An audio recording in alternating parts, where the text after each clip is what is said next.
2017, New York Mayor Bill de Blasio announced that he would close the Rikers Island jail complex within 10 years.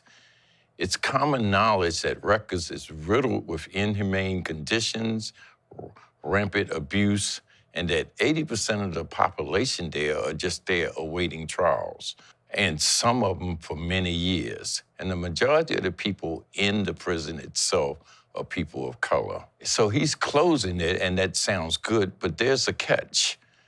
And the catch is the plan to replace the jail comes with a new plan to institute new prisons in every borough in New York except Staten Island.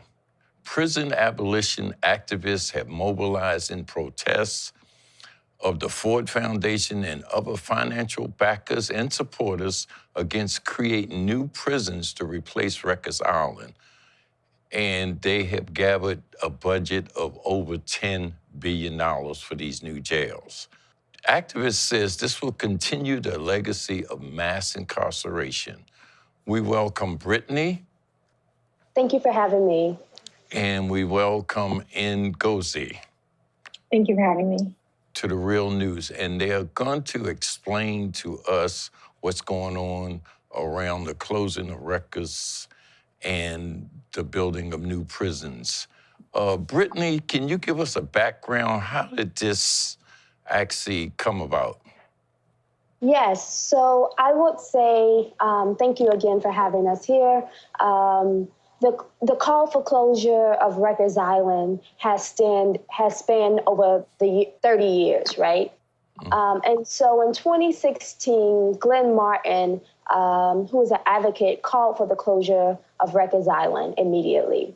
I also worked on closing Rikers Island with him, and I would say the call did not come from Mayor Bill de Blasio. It came from community members directly impacted and allies across New York City that literally said Rikers Island needed to close. And so in 2019, we're here, right? Mayor Bill de Blasio said, hey, I'm going to close Rikers Island and I'm going to build 4 new jails in replacement. But the catch is there is no legal binding agreement to close Rikers Island. But there is a legal binding agreement through this ULIP process that's happening to build 4 new jails. So they're asking community members to take risk that will lead us in having the same amount of cages in New York City when the war on drugs is at its highest. Okay, so Ngozi, can you kind of give us exactly where we are today with this whole struggle? So currently, it's September 30th. There is a city council public meeting on the 2nd. And we are currently trying to just push city council members to have more public meetings so that they can hear feedback from community members. There was only one public meeting on September 5th to discuss the jail plan after community board hearings. And it's just something that city council members aren't exactly being transparent about. The fact that it's going to cost $11 billion. The fact that community members in all these boroughs have been asking for improvements to NYCHA, for public transportation, for childcare, right, for decades. And there's always an excuse of, oh, we don't have that money. But here we have $11 billion for these jails, and it's good for your community. Like, this is what you wanted, right? And so there's a call to action with activists, organizers, community members to say, is this really what you want? And it's not what we want. And we're just trying to get city council to hear us and vote no on this plan. Okay, so the Ford Foundation is putting up some of this money. What other large nonprofit institution or foundations are working with this? Yeah, so I can take that. Open Society Foundation, the Toe Foundation, the J.M. Kaplan Fund are all supporting they supported the Lippman Commission, which was a commission that was set up in 2017 that basically will report back to City Council to say whether or not Rikers Island should have closed. They funded that commission. They went along after funding the Lippman Commission. They funded the nonprofits who are now supporting the mayor's plan and who also sat on Mayor Bill de Blasio's task force to close Rikers Island. And so when we're talking about the role of these nonprofits and these foundations, when we were having these community meetings, when the community just for the last couple of months are finding out about this jail plan, these nonprofits were literally sitting on the same side as the city, basically telling community members who are impacted by incarceration, who need housing, who support homeless folks, you need to get on board with this plan because it's going to happen regardless. And Ngozi, can you tell me, you said there's no real written contract about the closing of Rikers, but there's a contract for building these new prisons. What are gonna happen? I mean, if what's gonna happen to the people in Rikers? Is there any kind of plan to start transferring them out? I notice it's like a 10-year process. So this jail could be in existence for the next 10 years while the other jails come online, and all 5 of them could be online. What's the situation with that? I think you nailed it right there. I mean, so basically they've already started moving people from Brooklyn Detention Center back to Rikers, onto other facilities on Rikers that they haven't really been using. They've been moving men to Rosie's, which is a women's facility. And so they're saying, oh, we're gonna close Rikers. There's no legal binding anything. So in all likelihood, if they do pass this, they're going to open these 4 new jails that are going to be hundreds of feet high, and they might not close Rikers. And there's going to be, whomever is the mayor, whoever is in city council at that point in time, has no obligation, has no legal obligation to seeing the closure of Rikers. So we're really pushing council members to vote no, because there's no transparency. There's no actual design plans. There's a lot of issues. People shouldn't be in cages regardless. But they're voting on approving this thing, and that they don't have much information about. We don't even know how DOC is going to reduce the numbers of staff that they have. They have not laid out anything. So you're saying a vote, somebody just mentioned the 2nd, October the 2nd. Is that what I'm hearing, that this Wednesday, there's gonna be a vote that's gonna decide to push this forward? No. So the vote to hopefully not push it forward is happening on October 17th. Okay. This Wednesday, Brittany, could you say more about that? Yes, so this Wednesday, basically, City Council just introduced 3 new bills to try to whip the vote from City Council members. There's one more thing that I would like to say before I go into that. This plan is supposed to close Rikers Island, but it will require, out of the Department of Corrections' mouth at a City Commission meeting, said that the entire jail population has to be moved to Rikers Island while these jails are being built, and there's no legal binding agreement for Rikers Island to close. And we know that ICE is in our communities really, really deep. There's no analysis around the impact of immigration when we know that ICE is expanding. So the vote on October 2nd is in relationship to these 3 bills that basically say, hey, here are a little bit of community investments so that City Council can hush their mouths and vote yes for the plan, versus saying, you all have been thinking about building jails for 2 years, and you have not, in these 2 years, thought about community investment at all, and you wait 3 weeks for the vote to say, this is the time, we're going to give you what you want. It's a negotiation of Black and brown people being caged. So now the the organization Ford Foundation and other organizations that's behind this have, up to this point, had been acting as if they were in support of the community, but they're really doing this against the community. Is there anybody, activists or so on, that's advocating for alternative methods, a better way of spending that money, a better way of dealing with the criminal justice system? In Ngozi, you want to take that? I would say that we are.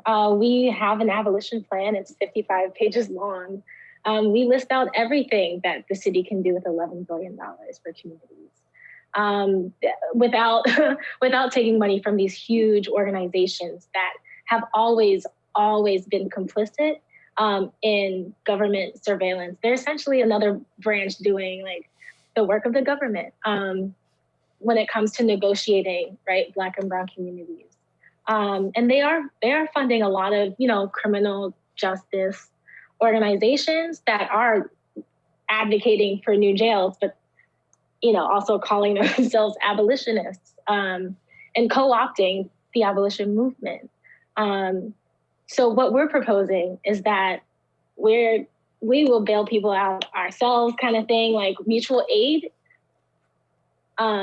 is what we're practicing, and we don't have to rely on the state or the government to do the work we know that we're capable of doing. And so that is what we're proposing. We don't want to rely on that anymore. Even though we have a plan, they can do that. We've laid everything out for them, and we don't get paid for this. It's their job to figure that out. It's their job, and they aren't willing. So they're throwing $100 million into for negotiating community investments, and when there's $11 billion on the line, it doesn't make sense. Brittany, can you kind of tell me, now these jails are supposed to be 50 stories tall. They are going to be the highest, tallest jails in the world. And I was under the impression that there was a decrease in crime and criminal activities in New York State, and that they wasn't locking up as many people. Why all of a sudden 4 50-story high jails?